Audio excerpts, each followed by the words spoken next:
सुबह के 6 बजते ही अलार्म से पहले प्रिया की आंखें खुल जाती हैं।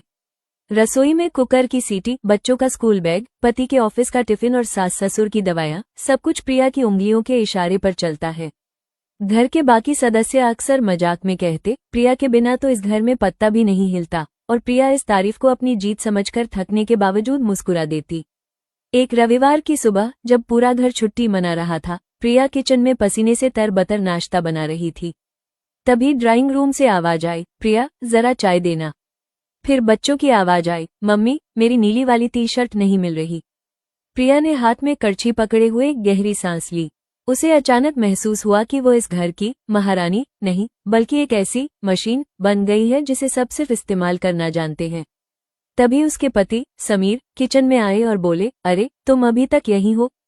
लाओ चाय मैं छान देता हूँ और बच्चों को मैं तैयार कर देता हूँ। प्रिया ने धीमे से कहा, तुम मेरी मदद क्यों कर रहे हो समीर? क्या ये घर सिर्फ मेरा है? समीर ठिठक गया। प्रिया की आंखों में थकान और एक गहरा सवाल था। उसने आगे कहा, जब तुम मदद शब्द का इस्तेमाल करते हो तो तुम मान लेते हो कि ये सारे काम सिर्फ मेरी जिम्मेदारी है और तुम बस मुझ पर एहसान कर रहे हो। मुझे मददगार नहीं, एक साझीदार पार्टनर चाहिए। समीर को अपनी गलती का एहसास हुआ। उस दिन के बाद शर्मा जी के घर का माहौल बदल गया। अब समीर को पता होता है कि नमक का डिब्बा कहाँ है और बच्चों को पता है कि अपनी प्लेट खुद उठानी है।